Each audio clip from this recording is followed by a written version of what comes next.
साथियों, आप सभी का विजय ज्ञान प्लेटफॉर्म पर स्वागत है। इस वीडियो में हम लोग एनसीईआरटी क्लास 7 की सामाजिक विज्ञान की पुस्तक जिसका शीर्षक है सामाजिक एवं राजनीतिक जीवन पार्ट 2 या कह सकते हैं यह पॉलिटी की बुक है, इसको हम लोग यहाँ पर पढ़ेंगे। और इस पुस्तक में टोटल 9 चैप्टर हैं।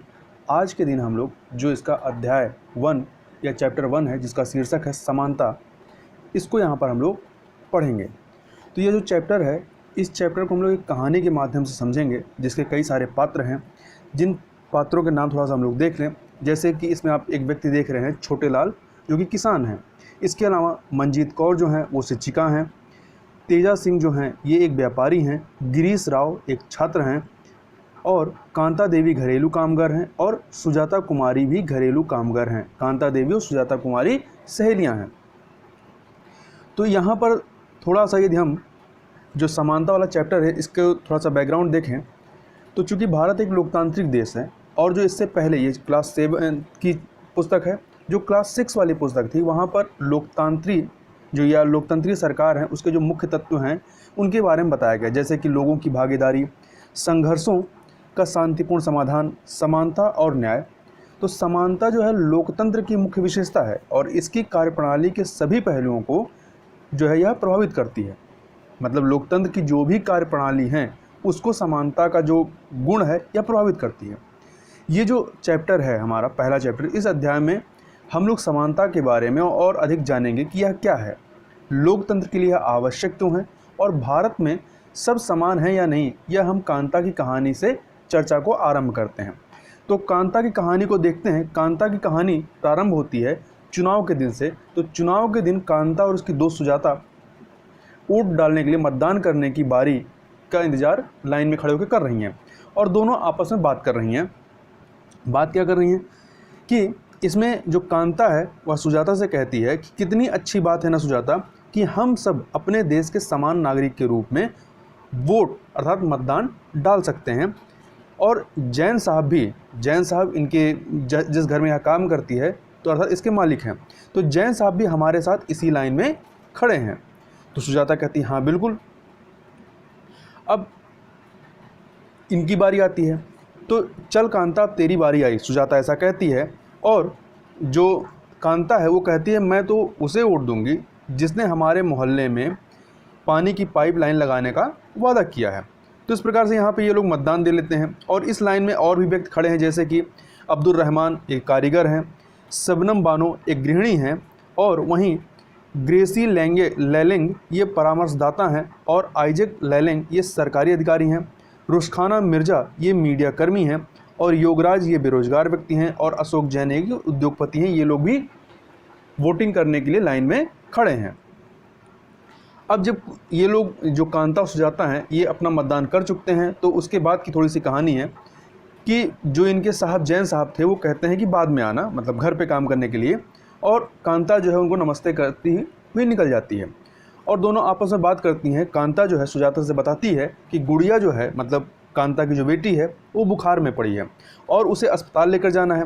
पर उससे पहले साहब के घर अर्थात जैन साहब के घर काम करने जाना है और उनसे कुछ पैसे उधार लेके आना है जिससे कि वो अपनी बेटी का इलाज कर सके।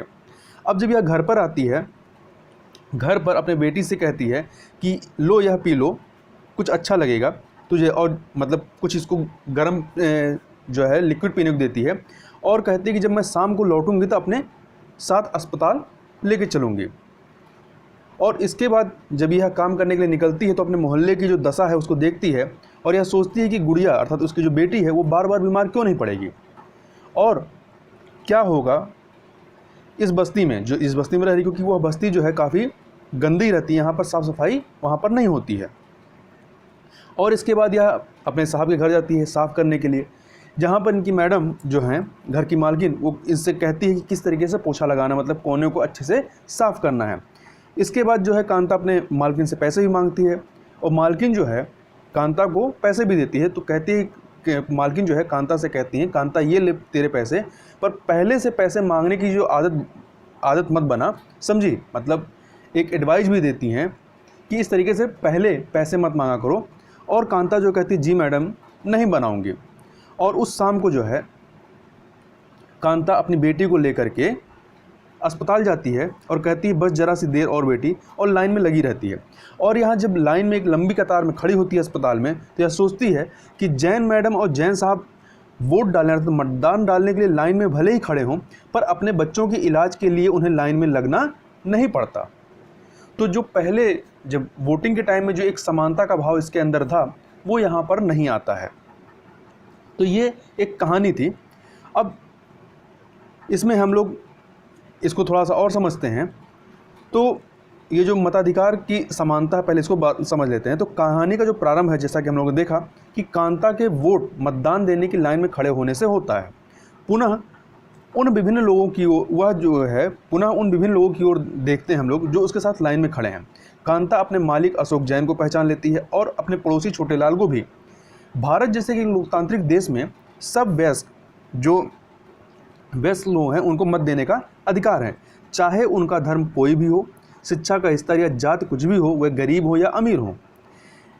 इसे जैसा कि हम लोग ने जो क्लास 6 की पुस्तक थी उसमें बताया गया है कि सार्वभौमिक मताधिकार इसको कहा जाता है, सार्वभौमिक वयस्क मताधिकार कहा जाता है, और यह सभी लोकतंत्रों का आवश्यक पहलू है। सार्वभौमिक वयस्क मताधिकार का विचार जो है समानता के विचार पर आधारित है, क्योंकि यह घोषित करता है कि देश का हर वयस्क, स्त्री हो चाहे पुरुष हो, चाहे उसका आर्थिक स्तर या जाति कुछ भी क्यों ना हो, वह मतदान करने का हकदार है। कांता जो है वो मतदान देने के लिए बहुत उत्सुक है और यह देखकर बहुत खुश है कि वह अन्य सबके बराबर है, क्योंकि उन सबके पास भी एक ही वोट है। परंतु जैसे जैसे दिन बीतता जाता है, कांता के मन में समानता के वास्तविक अर्थ के बारे में शंका होने लगती है, जो मतदान की लाइन में खड़े होते समय उसके दिमाग में थी। वह क्या बात है जिसने कांता के मन में शंका पैदा कर दी? यदि आप उसके जीवन की दिनचर्या को देखें तो वह एक झोपड़पट्टी में रहती है और उसके घर के पीछे एक नाला है। उसकी बेटी बीमार है, परंतु वह अपने काम से एक दिन की भी छुट्टी नहीं ले सकती है, क्योंकि उसे अपने मालिक से बच्ची को डॉक्टर के पास ले जाने के लिए पैसे उधार लेने हैं। घरेलू काम की नौकरी उसे थका देती है और अंततः उसके दिन की समाप्ति फिर लंबी लाइन में खड़े होकर ही होती है। सुबह वो मतदान करने के लिए लाइन में खड़ी रहती है और फिर शाम में अपनी बच्ची को लेकर के अस्पताल की लाइन में खड़ी रहती है। सरकारी अस्पताल के सामने लगी यह लाइन उस लाइन से भिन्न है जिसमें वह सुबह लगी थी, क्योंकि इस लाइन में खड़े जो हैं अधिकांश लोग वो गरीब ही हैं, परंतु जो सुबह की लाइन मतदान वाली लाइन थी उसमें हर वर्ग के हर स्तर के लोग वहाँ पर खड़े थे। तो इस प्रकार से यह क्या है कि कांता के मन में किस प्रकार की दुविधा समानता को लेकर चलती है, वह यहाँ पर बताने का प्रयास किया गया है। अब हम कुछ अन्य प्रकार की असमानताओं की बात कर लेते हैं। तो कांता उन बहुत से लोगों में से एक है जो भारतीय लोकतंत्र में रहते हैं और जिन्हें मताधिकार प्राप्त है, लेकिन जिनका दैनिक जीवन और कार्य करने की स्थितियाँ समानता से बहुत दूर हैं। निर्धन होने के अतिरिक्त भारत में लोगों को अन्य अनेक कारणों से भी असमानता का सामना करना पड़ता है। इसका से हम निम्नलिखित दो कहानियों को पढ़कर समझेंगे।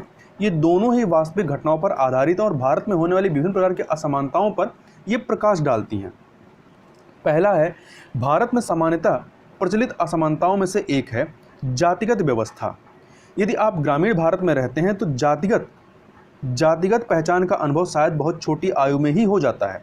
यदि आप भारत के शहरी क्षेत्रों में रहते हैं तो शायद यह सोचेंगे कि लोग अब जात पात में विश्वास नहीं करते, परंतु जब आप किसी भी जो समाचार पत्र हैं उसके जो वैवाहिक विज्ञापन के कॉलम होते हैं, यदि उसको आप उठाकर देखेंगे तो आप पाएंगे कि उच्च शिक्षा प्राप्त शहरी भारतीयों के दिमाग में भी जाति कितनी महत्वपूर्ण है। जैसे यहाँ पर कुछ एग्जाम्पल दिया गया है, जैसे यहाँ पर आप देख सकते हैं कि जो एडवर्टाइजमेंट है इसमें कि कुर्मी छत्री हैं, BSc माइक्रोबायो से है, इसके अलावा MSc बायोटेक हैं, B.Ed हैं, असिस्टेंट प्रोफेसर प्राइवेट कॉलेज में जॉब करते हैं। इनके हेतु एक सजातीय वर चाहिए, मतलब इन्हीं की जाति का एक वर चाहिए। इसके अलावा दूसरा इसी में है ब्राह्मण, जिजोदिया बुंदेलखंडी ब्राह्मण है, ध्रुव कौशल गोत्र भी लिखा है, कलर क्या है, गौरवर्ण है, MA 3 विषयों में है एवं अन्य डिप्लोमा कोर्स भी इन्होंने किया है। इनके लिए कन्या है उसे हेतु वर चाहिए और वो सर्व ब्राह्मण मान्य होना चाहिए। इसी प्रकार से तोमर राजपूत का दिया हुआ है। यहाँ पर एक और है कि जो लड़की चाहे वो क्या होनी चाहिए, स्लिम होनी चाहिए, गोरी होनी चाहिए, BE कंप्यूटर साइंस होनी चाहिए। छत्तीसगढ़ी अग्रवाल कन्या के लिए सजातीय मैचिंग वर चाहिए। तो इस प्रकार से आप जब वैवाहिक जो विज्ञापन आते हैं अखबारों में, उसमें आप देखेंगे कि किस प्रकार से जो जात की प्रथा या जो जातिगत व्यवस्था है किस प्रकार से लोगों के दिमाग में हावी है और हमारे समाज में हावी है। भारत में सामान्यतः तो जो प्रचलित ये एक जातिगत व्यवस्था है उसके बारे में हमने यहाँ बात की। अब हम एक दूसरी कहानी देखते हैं। आइए अब एक कहानी स्कूल जाने वाले एक दलित बच्चे के अनुभवों के बारे में पढ़ते हैं। तो दलितों के बारे में आप जो पिछले वर्ष की जो क्लास 6 की पुस्तक थी वहाँ पर भी बताया गया है कि दलित एक ऐसा शब्द है जो निचली कही जाने वाली जाति के लोग स्वयं को संबोधित करने के लिए प्रयोग में लाते हैं। दलित का जो अर्थ होता है कुचला हुआ या टूटा हुआ होता है, और इस शब्द का इस्तेमाल करके दलित यह संकेत करते हैं कि पहले भी उनके साथ बहुत भेदभाव होता था और आज भी हो रहा है। ओम प्रकाश वाल्मीकि 1950 में पैदा होते हैं और 2013 में इनकी मृत्यु होती है। तो ओम प्रकाश वाल्मीकि एक प्रसिद्ध दलित लेखक रहे हैं और अपनी इनकी आत्मकथा जो थी उसका नाम था जूठन। तो अपनी आत्मकथा जूठन में वे लिखते हैं कि स्कूल में दूसरों से दूर बैठना पड़ता था, वह भी ज़मीन पर। अपने बैठने की जगह तक आते आते जो चटाई होती वो छोटी पड़ जाती थी, मतलब जगह ही कम रहती थी, इसमें उनकी चटाई भी नहीं फैल सकती थी।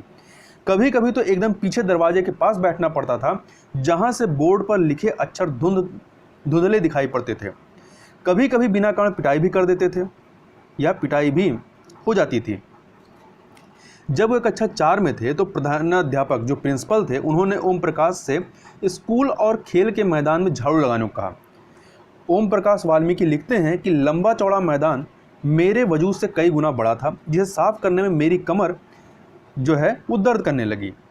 धूल से चेहरा सिर अट गया, मतलब भर गया था, मुंह के भीतर धूल घुस गई थी। मेरी कक्षा में बाकी बच्चे पढ़ रहे थे और मैं झाड़ू लगा रहा था। हेडमास्टर जो हैं अपने कमरे में बैठे थे, लेकिन निगाह मुझ पर टिकी थी। पानी पीने तक की इजाज़त नहीं थी। पूरा दिन मैं झाड़ू लगाता रहा। स्कूल के कमरों की खिड़की दरवाज़ों से मास्टरों और लड़कों की आंखें छिपकर तमाशा देख रही थीं। ओम प्रकाश से अगले 2 दिनों तक स्कूल और खेल के मैदान में झाड़ू लगवाई जाती रही, और यह क्रम तभी रुका जब उधर से गुजरते हुए उसके पिता ने अपने बेटे को झाड़ू लगाते हुए देखा। उन्होंने शिक्षकों का साहसपूर्वक सामना किया और ओम प्रकाश का हाथ पकड़कर स्कूल से बाहर जाते हुए ऊंचे स्वर में सबको सुनाते हुए कहा कि मास्टर हो इसलिए जा रहा हूं, पर इतना याद रखिए मास्टर हो यहीं पढ़ेगा इसी मदरसे में, और यो ही नहीं इसके बाद और भी आवेंगे पढ़ने को। तो ये एक कहानी है, एक वास्तविक कहानी है जो दलितों की दशा को समाज में दिखाती है कि किस प्रकार से इनके साथ भेदभाव होता है। दूसरी एक कहानी है, एक ऐसी घटना पर आधारित है जो भारत के एक बड़े शहर में घटी, और देश के अधिकांश भागों में ऐसा होना एक सामान्य बात है। आप भी यदि अपने अगल बगल देखेंगे तो ऐसी घटनाएं आपको या कहानियां देखने को मिल जाती हैं। फिर भी शायद हम में से बहुतों पे इसका कोई प्रभाव पड़ता नहीं है। यह कहानी श्री और श्रीमती अंसारी की है, जो शहर में किराए पर एक मकान लेना चाहते थे। वे पैसे वाले थे, इसलिए किराए की कोई समस्या नहीं थी। वे मकान ढूंढने में मदद लेने के लिए एक प्रॉपर्टी डीलर के पास गए। जो प्रॉपर्टी डीलर था डीलर ने उन्हें बताया कि वह कई खाली मकानों के बारे में जानता है जो किराए पर मिल सकते हैं। वे पहला मकान देखने गए। अंसारी दंपति को मकान बहुत अच्छा लगा और उन्होंने मकान लेने का निर्णय भी कर लिया। फिर जब मकान मालकिन ने उनके नाम सुने अंसारी, तो वे बहाने बनाने लगे कि वो मांसाहारी लोगों को मकान नहीं दे सकती, क्योंकि उस बिल्डिंग में कोई भी मांसाहारी व्यक्ति निवास नहीं करता है। प्रॉपर्टी डीलर और अंसारी दंपति दोनों ही यह सुनकर आश्चर्यचकित रह गए। क्योंकि पड़ोस से मछली पकने की गंध आ रही थी। उनके सामने उन दूसरे और तीसरे मकानों में भी जो उन्हें पसंद आए थे यही बहाना दोहराया गया। अंत में प्रॉपर्टी डीलर ने सुझाव दिया कि क्या वह अपना नाम बदलकर श्री और श्रीमती कुमार रखना चाहेंगे। अंसारी दंपति ऐसा करने के इच्छुक नहीं थे, इसलिए उन्होंने कुछ और मकान देखने का निश्चय किया। अंत में लगभग 1 महीने ढूंढने के बाद उन्हें एक मकान मालकिन मिली जो उन्हें किराए पर मकान देने को तैयार थी। तो यहाँ पर आपने 2 घटनाओं को देखा, एक अल्पसंख्यक समुदाय से जो संबंधित व्यक्ति, एक दलित समाज से, कि किस प्रकार से समाज में एक असमानता का जो है लक्षण दिखाई पड़ता है। अब थोड़ा सा बात करते हैं मानवीय गरिमा के मूल्य के बारे में कि मानवीय गरिमा का मूल्य क्या होता है। अब तक आप समझ गए होंगे कि प्राय कुछ लोगों के साथ असमानता का व्यवहार बस इस कारण होता है कि उनका जन्म किस जाति, लिंग या धर्म में हुआ है और वह उच्च वर्ग के हैं या मध्यम या निम्न वर्ग के। ओम प्रकाश वाल्मीकि और अंसारी परिवार के साथ असमानता का व्यवहार जो है वो जातिगत और धर्मगत कारणों से हुआ। वाल्मीकि जी के साथ जो है वो जातिगत कारणों से और अंसारी जी के साथ जो है धर्मगत कारणों से यह असमानता का व्यवहार किया गया। जब लोगों के साथ असमानता का व्यवहार होता है तो उनके सम्मान को ठेस पहुंचती है। ओम प्रकाश वाल्मीकि तथा अंसारी दंपति के साथ किए गए व्यवहार के कारण उनकी गरिमा को ठेस पहुंची।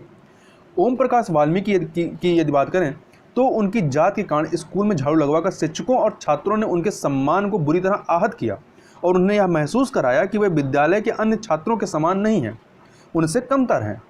बच्चा होने के कारण ओम प्रकाश वाल्मीकि स्वयं इस बारे में अधिक कुछ नहीं कर सके, किंतु जब उनके पिता ने अपने बेटे को झाड़ू लगाते हुए देखा तो उन्हें इस असमान व्यवहार पर क्रोध आया और उन्होंने शिक्षकों के समक्ष विरोध प्रकट किया। जब लोगों ने, दूसरी जो कहानी है अंसारी जी की, कि जब लोगों ने अंसारी दंपति को अपना मकान किराए पर देने से इनकार कर दिया तब उनके सम्मान को भी चोट पहुंची। फिर जब प्रॉपर्टी डीलर ने उन्हें नाम बदलने का सुझाव दिया तब उनके आज सम्मान ने उन्हें ऐसा करने से रोक दिया और उन्होंने उस सुझाव को ठुकरा दिया।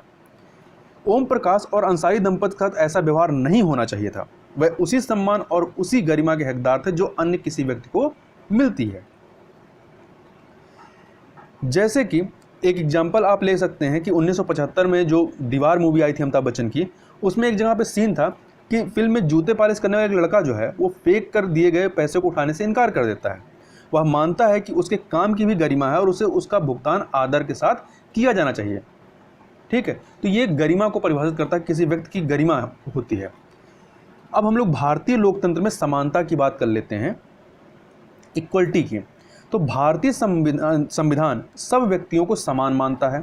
इसका अर्थ है कि देश के व्यक्ति, मतलब यहाँ पर हम लोग देश के व्यक्ति की ही बात करेंगे, तो देश के व्यक्ति चाहे वह पुरुष हो या स्त्री, किसी भी जाति, धर्म, शैक्षिक और आर्थिक पृष्ठभूमि से संबंध रखते हों, वह सब समान माने जाएंगे। लेकिन इसके बाद भी हम यह नहीं कह सकते हैं कि असमानता जो है वो खत्म हो गई है या खत्म नहीं हुई है। लेकिन फिर भी कम से कम भारतीय संविधान में सब व्यक्तियों की समानता के सिद्धांत को मान्य किया गया है। मतलब संविधान में यह बताया गया है कि सभी व्यक्ति समान हैं।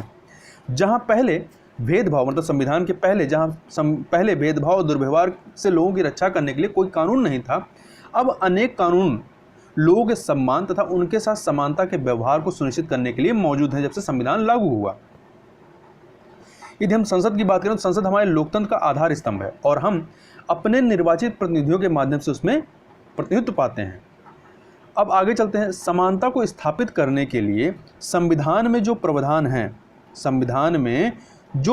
हैं उनमें से कुछ निम्नलिखित हैं। जैसे कि पहला है, कानून की दृष्टि में हर व्यक्ति समान है। कानून की दृष्टि में हर व्यक्ति समान है। इसका मतलब क्या है? इसका तात्पर्य यह है कि हर व्यक्ति को देश के राष्ट्रपति से लेकर कांता जैसी घरेलू काम की नौकरी करने वाली महिला तक सभी को एक ही जैसे कानून का पालन करना है।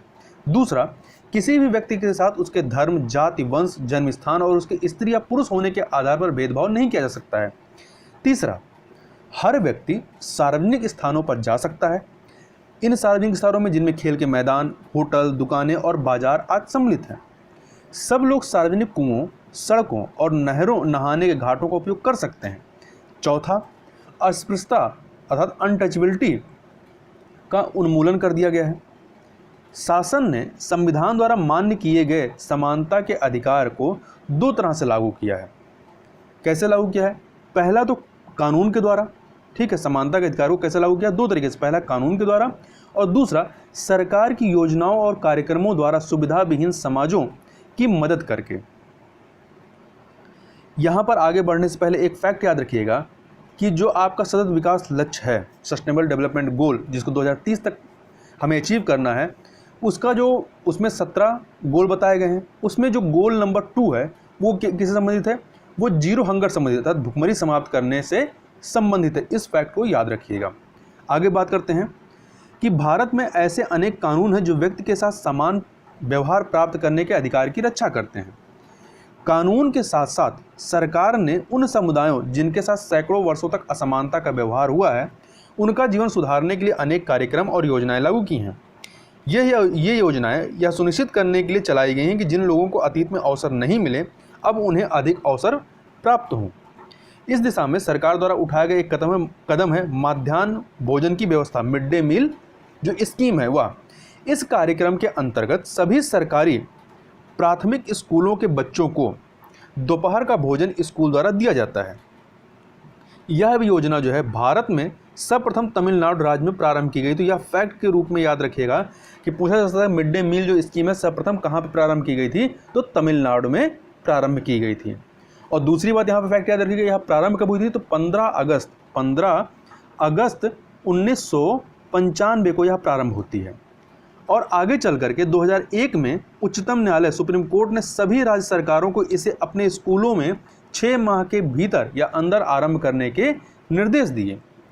इस कार्यक्रम का जो ये मिड डे मील स्कीम है, इस कार्यक्रम के काफ़ी सकारात्मक प्रभाव हुए। उदाहरण के लिए तौर पे आप बता सकते हैं कि दोपहर का भोजन मिलने के कारण गरीब बच्चों ने अधिक संख्या में स्कूलों में प्रवेश लेना और नियमित रूप से स्कूल जाना शुरू कर दिया। उनको लगा कि यदि हम स्कूल जाएंगे तो हमें एक टाइम का भोजन मिलेगा। और शिक्षक बताते हैं कि पहले बच्चे खाना खाने घर जाते थे और फिर वापस जो है जब वो खाने की छुट्टी होती थी तो उसके बाद वो घर से वापस नहीं लौटते थे।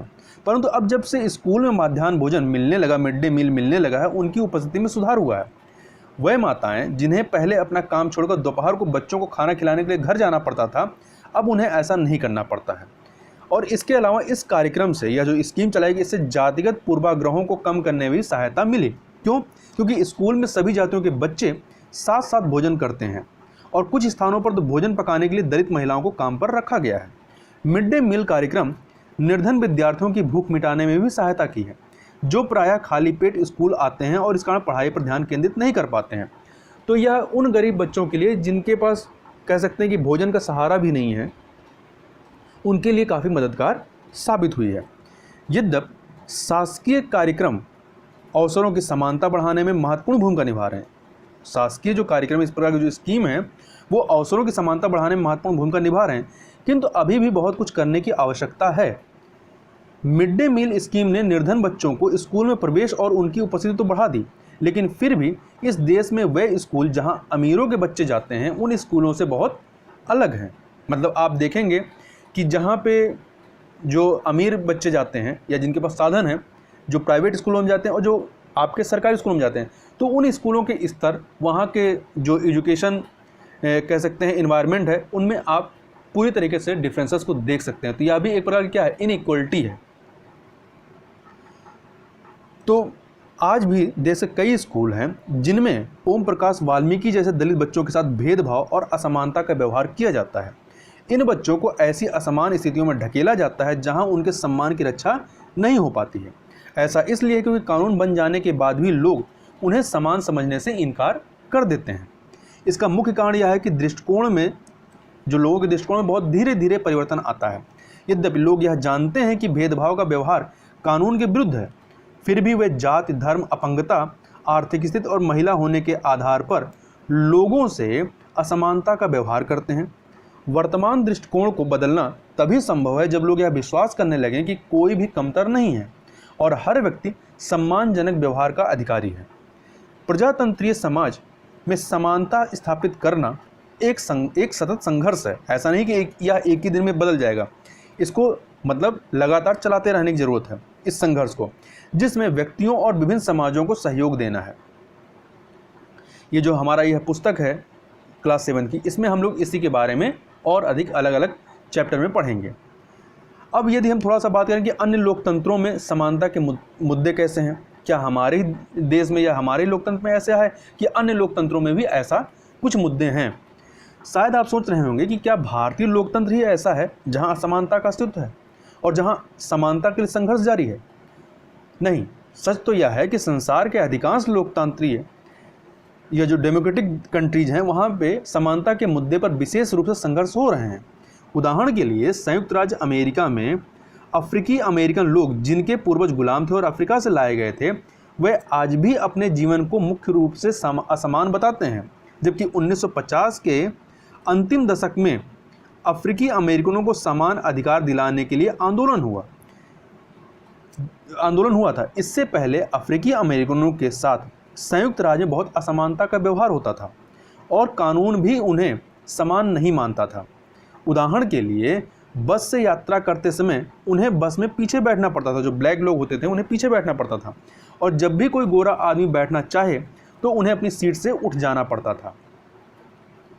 इसको लेकर के जो विद्रोह होता है, कब से होता है, तो रोजा पार्क्स जो 1913 में पैदा होती है, 2005 में इनकी मृत्यु होती है। तो रोजा पार्क्स एक अफ्रीकी अमेरिकन महिला थी।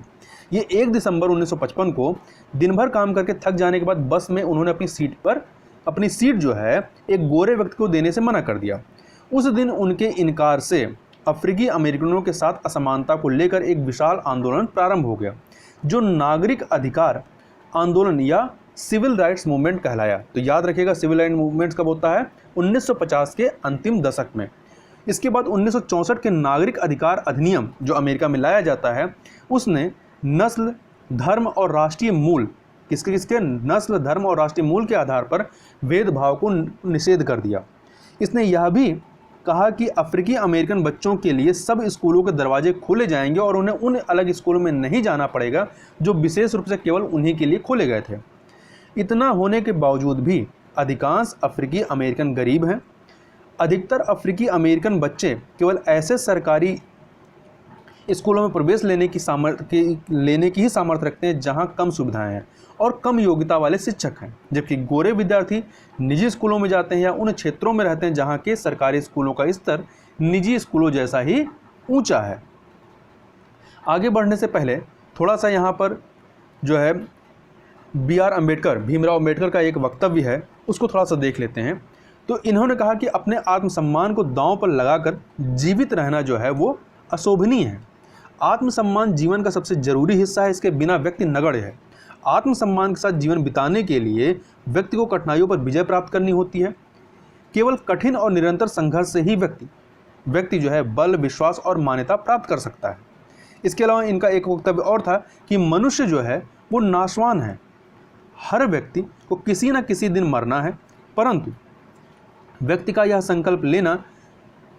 यह संकल्प लेना चाहिए कि वह अपने जीवन का बलिदान आत्मसम्मान के उन आदर्शों, उच्च आदर्शों को विकसित करने और अपने मानव जीवन को बेहतर बनाने में करेगा। किसी साहसी व्यक्ति के लिए आत्मसम्मान रहित जीवन जीने से अधिक अशोभनीय और कुछ नहीं है। तो ये दोनों ही वक्तव्य जो है BR अम्बेडकर जी के थे। आगे चलते हैं हम लोग। आगे थोड़ा सा यहाँ पर जो भारत के संविधान में अनुच्छेद 15 के अंश हैं उनको यहाँ पर देखेंगे। जैसा कि जो अमेरिका में 1964 का जो नागरिक अधिकार अधिनियम आया है समानता को लेकर के, उसी प्रकार से यह भारत के संविधान में भी समानता की बात की गई है अनुच्छेद 15 के अंतर्गत। तो इसके कुछ अंशों को, महत्वपूर्ण अंशों को देखें तो इसमें बताया गया कि धर्म, मूल वंश, जाति, लिंग या जन्म स्थान के आधार पर, तो किन किन आधार पर क्या बेस है, तो धर्म के आधार पर, मूल वंश के आधार पर, जाति या लिंग या जन्म स्थान, इनके आधार पर विभेद का मतलब डिफरेंसेस करने का वो प्रतिषेध किया गया है। पहली चीज़ में कही गई कि राज्य जो है किसी नागरिक के विरुद्ध केवल धर्म, मूल वंश, जाति, लिंग या जन्म स्थान या इनमें से किसी के आधार पर कोई विभेद नहीं करेगा। ठीक है, तो देखिए आधार क्या क्या है, धर्म है, मूल वंश, जाति है, लिंग है और जन्म स्थान, मतलब 5 आधार बनाए गए हैं। दूसरी चीज़ कि कोई नागरिक केवल धर्म, मूल वंश, जाति, लिंग या जन्म स्थान या इनमें से किसी के आधार पर दुकानों, सार्वजनिक भोजनालयों, होटलों और सार्वजनिक मनोरंजन के स्थानों में प्रवेश या पूर्णतः या भागतः मतलब अंशतः राज्य निधि से पोषित या साधारण जनता के प्रयोग के लिए समर्पित कुओं, तालाबों, स्नान घाटों, सड़कों और सार्वजनिक समागम के स्थानों के उपयोग के संबंध में किसी भी निर्योग्यता, दायित्व, निर्बंधन या शर्त के अधीन नहीं होगा। मतलब हर व्यक्ति जो है उसको उपभोग कर सकता है। आगे बात करते हैं लोकतंत्र की चुनौती के बारे में। तो किसी भी देश को पूरी तरह से लोकतंत्रीय नहीं कहा जा सकता है। हमेशा से ही ऐसे समुदाय और व्यक्ति होते हैं जो लोकतंत्र को नए अर्थ देते हैं और अधिक से अधिक समानता लाने के लिए नए नए सवाल उठाते हैं। इसके केंद्र में वह संघर्ष है जो सब व्यक्तियों को समानता और सम्मान दिलाने का पक्षधर है। ये जो पुस्तक है इसमें हम लोग समानता का प्रश्न को भारतीय लोकतंत्र में हमारे दैनिक जीवन के विभिन्न पहलुओं को प्रभावित करता है, इस चीज़ को के बारे में पढ़ेंगे कि किस प्रकार से हमारे जो दैनिक जीवन है उसमें उसको प्रभावित करता है। ये जो आप कह सकते हैं जो पुस्तक है इसके जो विभिन्न चैप्टर हैं उनको पढ़ते हुए यह विचार भी हमें करना है कि क्या सब व्यक्तियों की समानता और उनके आत्मसम्मान को ऊंचा रखने की भावना को लोग स्वीकार कर रहे हैं या नहीं कर रहे हैं। अब यहाँ पर यह चैप्टर जो है समाप्त होता है। कुछ और चीज़ों को थोड़ा सा यहाँ पे देख लेते हैं। जैसे कि एक अधिनियम आया था 2016 में, दिव्यांगजन अधिकार अधिनियम 2016, ठीक है, डिसेबल लोगों के लिए। तो इसके अनुसार उनको, मतलब जो दिव्यांगजन है, उनको समान अधिकार प्राप्त है और समाज में उनकी पूरी भागीदारी संभव बनाना सरकार का दायित्व है। सरकार को उन्हें निःशुल्क शिक्षा देनी है और विकलांग बच्चों को स्कूलों की मुख्यधारा में सम्मिलित करना है। कानून जो है, यह जो दिव्यांगजन अधिकार अधिनियम 2016 है, यह कानून यह भी कहता है कि सभी सार्वजनिक स्थल जैसे कि भवन, स्कूल आदि में ढलान बनाए जाएंगे, स्लोप बनाए जाएंगे, जिससे वहाँ विकलांगों के लिए पहुँचना सरल हो।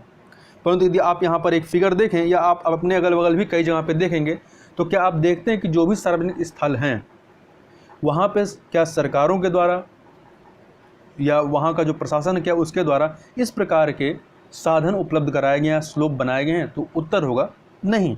तो पूरी तरीके से यह जो अधिनियम है इसको लागू नहीं किया गया है।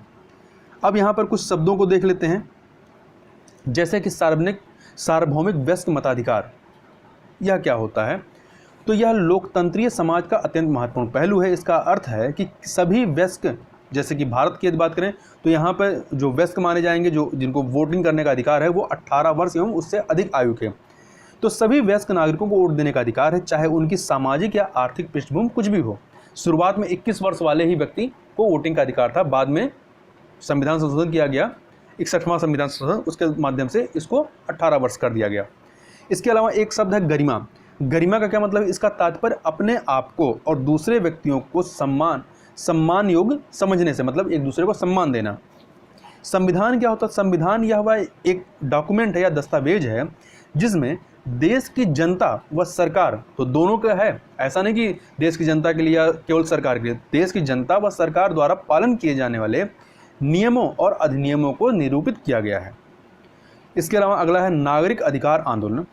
तो यह एक आंदोलन है जो संयुक्त राज्य अमेरिका में 1950 के दशक के अंत में प्रारंभ हुआ और जिसमें अफ्रीकी अमेरिकन लोगों ने नस्लगत भेदभाव को समाप्त करने और समान अधिकारों की मांग की। तो इसको याद रखिएगा कि नागरिक अधिकार आंदोलन कहाँ पे प्रारंभ हुआ था? तो अमेरिका में प्रारंभ हुआ था। तो ये कुछ फैक्ट हैं जिसको आप याद रखिएगा। तो यह चैप्टर जो है, यहाँ पर जो पहला चैप्टर था यहाँ पर समाप्त होता है या पूर्ण होता है। तो इस वीडियो में बस इतना ही। मिलते हैं नेक्स्ट वीडियो में, तब तक के लिए बहुत बहुत धन्यवाद।